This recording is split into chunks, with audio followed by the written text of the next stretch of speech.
신용점수가 높은 사람이 금리가 더 높다고요? 처음 들으면 누가 봐도 말이 안 되는 이야기입니다. 하지만 최근 한국의 대출 시장에서는 이런 금리 역전 사례들이 실제로 나타나고 있습니다. 물론 모든 상품이 그런 건 아니지만 우대금리 축소와 정책금리 조정으로 일부 구간에서 이런 기형적인 구조가 보이고 있죠. 우리가 오늘 다룰 건 바로 이 부분입니다. 이 한 장면만 봐도 알 수 있듯이 지금 한국 가계부채 문제는 단순한 부채의 크기가 아니라 금융 시스템 자체가 왜곡되고 있다는 신호라는 걸 보여줍니다. 오늘은 이 왜곡된 구조가 한국 경제에 어떤 위험을 만들고 있는지 그 근본부터 짚어보겠습니다. 본론 들어가기 전 여러분의 구독과 좋아요는 이 채널이 더 깊고 정확한 콘텐츠를 만드는데 큰 힘이 됩니다. 한 번씩만 눌러주시면 정말 감사하겠습니다. 그럼 지금부터 한국 가계부채의 구조적 위험을 첫 번째 단원부터 차근차근 살펴보겠습니다. 국가부채 이야기에서 우리는 구조가 얼마나 중요한지 확인했습니다. 숫자가 커지는 것보다 더 위험한 건 그 숫자가 만들어진 방식이죠. 이제 시선을 가계로 돌리면 대한민국 경제가 왜 이토록 불안정한지 한층 더 선명하게 보이기 시작합니다. 한국의 가계부채는 단순한 빚의 총량이 아니라 이미 국가 전체를 흔들 수 있는 구조적 약점으로 자리 잡았습니다. 특히 한국이 OECD 국가 중에서도 GDP 대비 가계부채 비율 1위를 기록하고 있다는 사실은 이 문제가 국제적으로도 얼마나 위험하게 보이는지를 보여줍니다. 가계가 버는 소득보다 더 많은 돈을 빌려 소비와 투자를 이어왔고 그 중심에는 항상 주택시장이 있었죠. 지난 10년 동안 한국의 경제는 사실상 가계부채라는 연료로 달려왔습니다. 금리가 오르지 않을 때는 이 구조가 잘 버티는 것처럼 보였습니다. 그러나 금리가 오르고 성장세가 둔화되자 숨겨져 있던 균열들이 한꺼번에 드러나고 있습니다. 위험은 갑자기 오는 것이 아니라 오래 누적된 뒤 특정 순간에 터지는 법이죠. 지금 한국 가계부채는 바로 그 임계점에 다가가고 있습니다.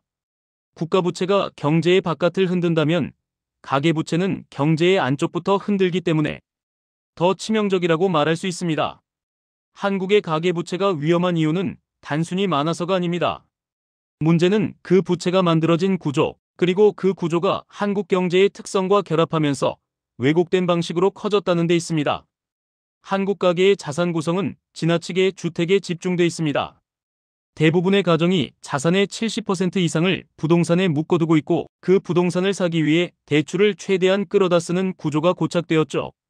이 과정에서 정부의 대출 규제, 완화, 또 규제와 완화의 반복은 시장을 안정시키기보다는 오히려 불확실성을 키우는 결과를 만들었습니다. 초저금리 시기에는 대출이 너무 쉽게 풀렸고 금리가 오르자마자 상환 부담이 급증하는 이중 충격이 발생합니다. 가계가 스스로 감당할 수 있는 적정 수준을 넘어선 레버리지를 지게 되면서 금리 변화에 극도로 취약한 경제가 되어버렸죠. 여기에 소득이 정체된 2030 세대가 영끌로 주택을 매수했고 4050 세대는 교육비, 생활비, 부동산, 투자 등을 위해 대출을 늘리면서 세대 전체가 부채 의존형 구조로 이동했습니다.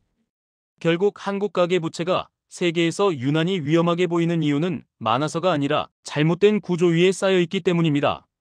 이 구조는 경제가 흔들릴 때 가계부터 무너지는 특징을 갖고 있습니다. 그래서 지금의 가계부채 문제는 단순한 경제 이슈가 아니라 대한민국 전체의 미래를 좌우할 핵심 위험으로 다가오고 있습니다. 한국 가계부채 폭증의 핵심에는 두 가지가 있습니다.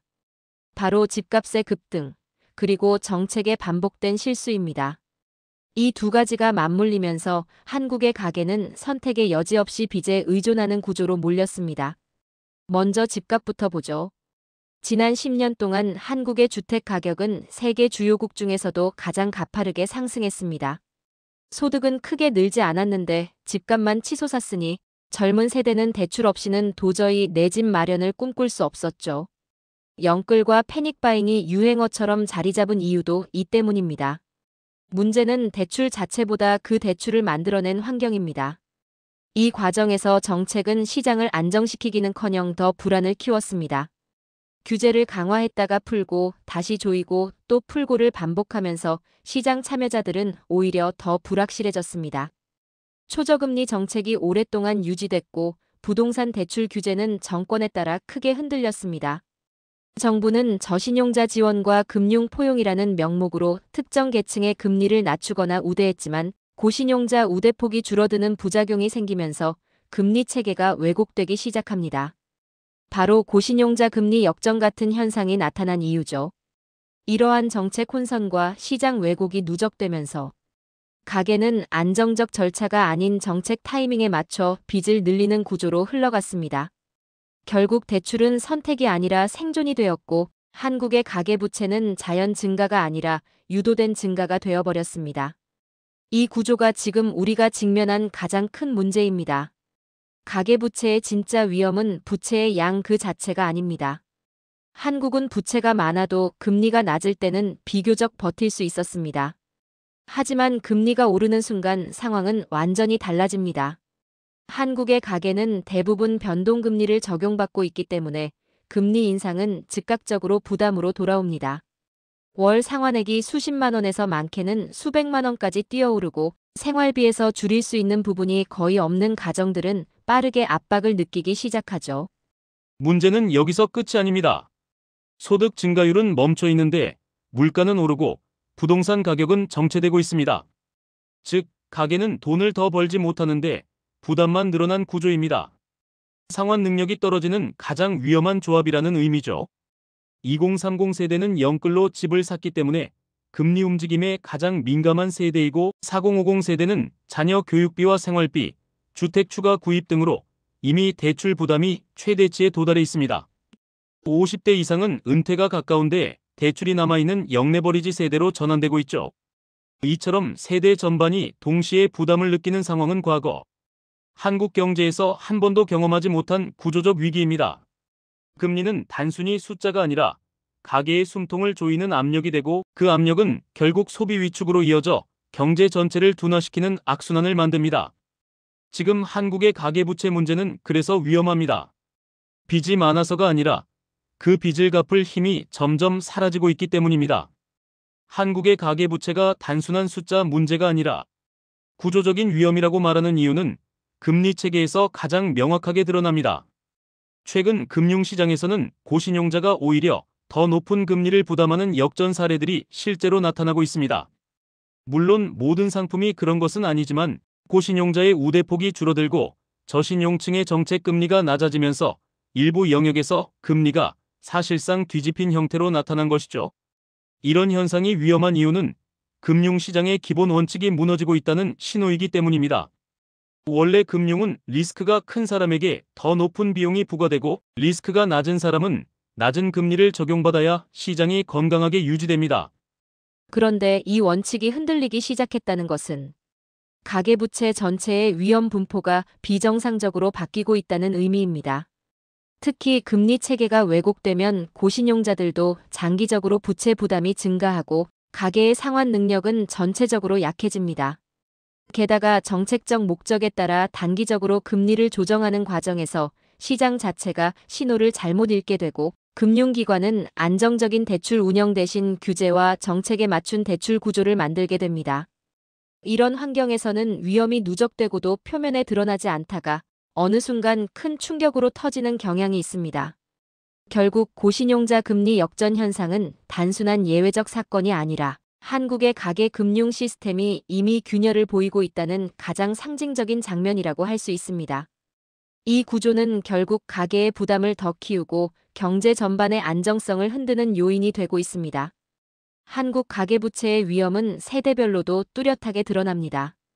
특히 2030 세대와 4050 세대가 동시에 부채 압력을 받는 지금의 상황은 그 어느 때보다 위험합니다. 2030 세대는 집값 급등기 동안 영끌을 통해 주택을 매수했고 대부분이 변동금리의 대출을 사용했습니다. 이들은 소득 수준에 비해 대출 규모가 과도하게 크기 때문에 금리가 조금만 올라가도 상환 부담이 급격히 증가합니다. 문제는 이 세대가 앞으로 한국의 경제 소비를 책임져야 하는 핵심 세대라는 점입니다. 소비가 줄어들면 내수는 즉각적인 타격을 받고 노동시장과 부동산 시장에도 연쇄적인 영향을 주게 됩니다. 한편 4050 세대는 자녀 교육비 부담, 생활비 증가, 추가적인 주택 구매나 투자로 인해 이미 상당한 레버리지를 안고 있습니다. 이들은 소득이 정점에 있는 시기임에도 불구하고 부채가 많고 은퇴까지 남은 시간이 점점 줄어들고 있죠. 금리가 오르면 이 세대도 빠르게 압박을 느끼기 시작하고 이 부담은 곧 소비 축소와 자산 매각 압력으로 이어질 가능성이 큽니다. 특히 50대 전후의 세대는 은퇴 이후 소득이 급감하는 구조이기 때문에 대출이 남아있는 상태로 은퇴를 맞게 되면 부채 리스크가 곧바로 노후 리스크로 확장됩니다. 세대별로 다른 원인으로 인해 부채가 늘었지만 금리 인상과 경기 둔화라는 충격을 동시에 받게 되면서 한국의 가계부채는 마치 도미노처럼 흔들리기 쉬운 구조가 되었습니다. 각각의 세대가 위험한 것이 아니라 세대 전체가 동시에 부채 압박을 받는다는 사실이 지금의 가계부채 문제를 더 위험하게 만들고 있습니다. 가계부채가 한국 경제 전체를 흔드는 이유는 단순히 빚을 갚기 어려워져서만이 아닙니다. 가계부채의 증가는 소비를 직접적으로 줄이고 소비 축소는 다시 기업 매출 감소로 이어지고 기업 실적 악화는 고용 축소로 연결됩니다. 이 모든 과정이 서로 영향을 주고받으면서 부채 소비 경기의 악순환이 만들어집니다. 특히 한국처럼 내수 의존도가 낮고 수출에 치우친 경제 구조에서는 가계의 소비가 유난히 중요한 역할을 합니다. 그런데 가계가 대출 상환에 쓸 돈이 늘어나면 당연히 지갑을 닫게 되죠. 그 결과 자영업부터 제조업, 유통업까지 매출이 흔들리기 시작합니다. 여기에 자산 가치의 변동까지 겹치면 상황은 더욱 복잡해집니다. 부동산 가격이 오를 때는 가계가 부채를 감수하면서도 심리적으로 버틸 수 있었습니다. 하지만 최근처럼 집값이 정체되거나 조정을 받을 때에는 빚이 자산을 받쳐주지 못하게 되고 그 부담이 훨씬 크게 느껴지기 시작합니다. 결국 부채 부담이 소비를 줄이고 소비 둔화가 경기를 약하게 만들며 경기 둔화는 다시 자산 가치를 흔드는 구조적 위험으로 돌아옵니다. 이 순환고리는 한두 해 사이에 만들어진 것이 아니며 누적된 구조가 한 번에 압력을 받기 시작하면서 더욱 빠르게 굳어지고 있습니다. 지금의 가계부채 문제는 그래서 단순한 개인의 재무 문제가 아니라 한국 경제 전체가 함께 짊어지고 있는 공동 위험이라고 할 수 있습니다. 이 악순환을 제대로 이해하는 것이 앞으로의 경제 흐름을 읽는 데 매우 중요한 기준이 됩니다. 한국 가계부채가 위험한 이유는 단지 현재 상황이 나쁘기 때문이 아니라 앞으로의 환경이 가계에게 더 불리하게 변하고 있기 때문입니다. 첫 번째 변수는 금리입니다. 금리가 낮아질 수 있다는 기대는 있지만 한국의 금융재정 상황을 보면 고금리가 장기화될 가능성도 충분합니다. 대출의 상당 부분이 변동금리로 이루어져 있기 때문에 금리가 조금만 움직여도 가계는 즉각적인 충격을 받게 됩니다. 두 번째 변수는 경기입니다. 수출 둔화, 내수 위축, 제조업 경쟁력 약화 등으로 한국 경제는 이미 성장의 탄력을 잃고 있습니다. 소득이 늘지 않는 구조에서는 부채를 상환하는 능력이 시간이 갈수록 떨어질 수밖에 없습니다. 세 번째 변수는 인구 구조입니다. 생산 가능 인구가 빠르게 줄어들고 있는 상황에서 부채를 짊어지고 미래 경제 활동을 떠받쳐야 할 세대는 점점 부담이 커질 것입니다. 특히 50대 이상 은퇴 예정 세대가 큰 부채를 안고 있는 구조는 한국만의 특수한 위험 요인으로 지적됩니다. 이 세 가지 변수가 동시에 움직이면 가계부채는 단순한 경제 지표가 아니라 실제 위험으로 전환될 가능성이 높습니다. 부채의 크기가 아니라 부채를 둘러싼 미래 환경 전체가 불리하게 바뀌고 있다는 점이 핵심입니다. 결국 한국 가계부채는 더 이상 무시할 수 있는 문제가 아니며 경제의 가장 취약한 지점으로 남아 있습니다. 이 문제를 인식하는 것만으로도 개인과 사회가 대비할 수 있는 폭은 크게 달라지게 됩니다. 한국의 가계부채 문제는 단순히 빚이 많아서 위험하다는 차원을 이미 넘어섰습니다. 이 문제의 핵심은 구조적 왜곡, 즉 정책의 혼선, 금리 체계의 역전, 세대별 부채 압박, 집값의 과도한 의존 같은 요소들이 서로 얽혀 만들어낸 복합적 위험입니다. 국가부채가 경제의 외곽을 흔든다면 가계부채는 경제의 내부를 약하게 만드는 내부 구조, 리스크라고 할 수 있습니다. 지금 한국의 가계는 과거 어느 때보다 대출에 의존해왔고 금리와 경기라는 환경이 나빠질 때 가장 먼저 타격을 받는 구조에 놓여 있습니다. 이 문제는 하루아침에 해결되지 않겠지만 개인과 사회 모두가 현실을 정확하게 이해하고 대비하는 것이 중요합니다. 빚을 무조건 줄이자는 단순한 이야기가 아니라 왜 이런 구조가 만들어졌는지, 무엇이 문제인지, 앞으로 어떤 위험이 올 수 있는지 인식하는 것부터가 변화의 시작입니다. 지금은 한국의 가계부채가 단순한 숫자가 아니라 경제 전반의 안정성을 가늠할 수 있는 중요한 신호라는 사실을 받아들여야 할 시점입니다. 영상 끝까지 함께 해주셔서 감사합니다. 오늘 말씀드린 내용이 여러분의 판단에 작은 도움이 되었기를 바랍니다. 한올 이야기는 앞으로도 경제와 산업, 그리고 우리 삶에 영향을 주는 중요한 이슈들을 정확하고 깊이 있게 전해드리겠습니다. 구독과 좋아요는 콘텐츠 제작에 큰 힘이 됩니다. 다음 영상에서 다시 뵙겠습니다. 감사합니다.